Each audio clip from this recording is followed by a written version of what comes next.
सिरोही जिले के अखेराज सोनगरा की पुत्री एवं महाराणा उदय सिंह की महारानी जयवंत कमर की कोख से विक्रम संवत 1597 में अर्थात 9 मई 1540 को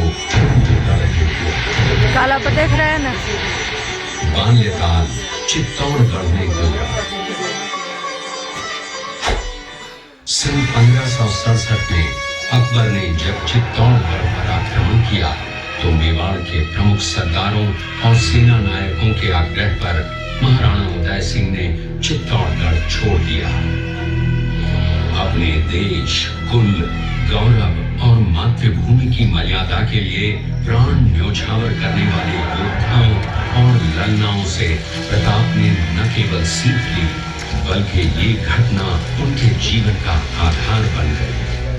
फरवरी 1572 को महाराणा उदय सिंह का देहांत हुआ।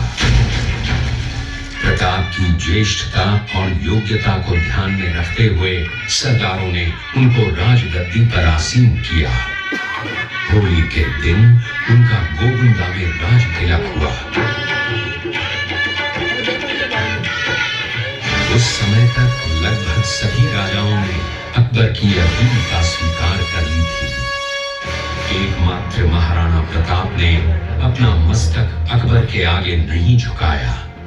प्रताप मुगलों से लोहा लेने की तैयारी में जी जान से जुट गए। 18 जून 1576 की सुबह हल्दी घाटी और खमनोर के मध्य एक मैदान में ऐतिहासिक युद्ध हुआ। महाराणा प्रताप की सेना गोगुंदा से हल्दी घाटी पहुंची, जबकि सेनापति मानसिंह के नेतृत्व में मुगल सेना ने हल्दी घाटी के ठीक नीचे मैदान में अपना मोर्चा जमाया। मुगल सेना के हरावल दस्ते द्वारा घाटी में घुसपैठ करने के प्रयास की प्रतिक्रिया स्वरूप महाराणा प्रताप की सेना मुगलों पर टूट पड़ी।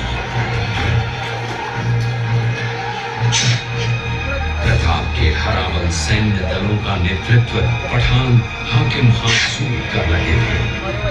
भीलू राणा, जो राणा पूंजा के नाम से भी जाने जाते हैं, उनके नेतृत्व में भील आदिवासियों ने गोरिल्ला पद्धति से युद्ध करते हुए मुगलों के छक्के छुड़ा दिए।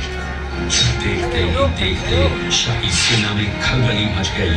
रक्त तलाई, घोड़ों के कांपों, हाथियों की चंगारों और तलवारों की झंकारों से गूंज उठी।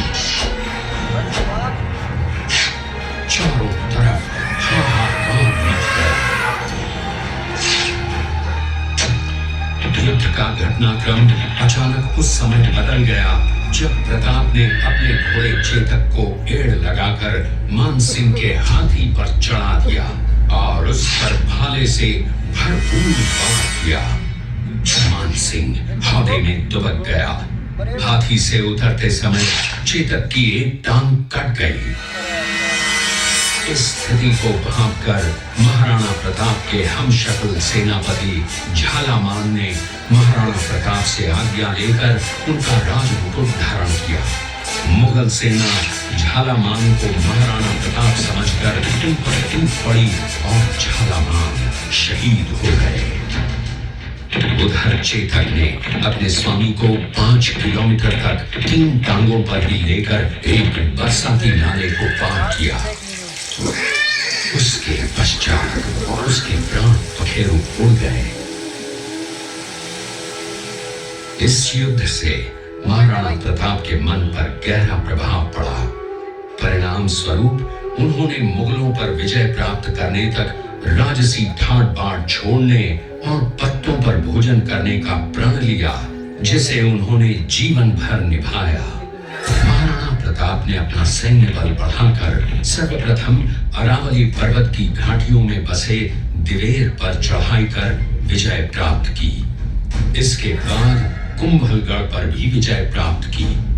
सिर्फ चित्तौड़गढ़ को छोड़कर सारे मेवाड़ को अपने अधीन कर लिया।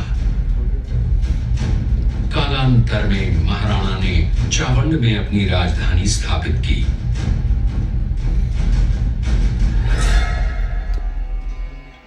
19 जनवरी 1597 को राणा प्रताप ने मां वर्ष की आयु में इस संसार से प्रयाण किया।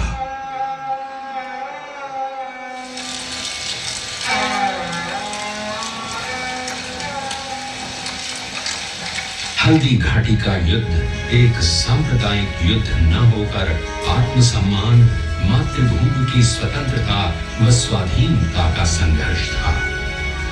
इसका प्रमाण ये है कि जहां पर अकबर की सेना के सेनापति जयपुर के राजा मानसिंह थे, वहीं पर महाराणा प्रताप की सेना के सेनापति काबुल के हाकिम खां सूर थे।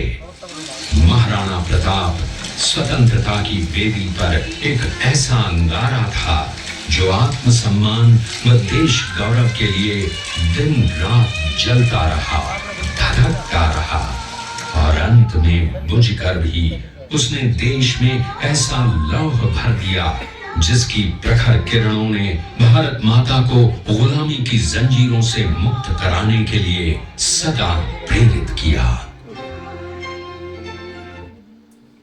बोल महाराणा प्रताप की जय।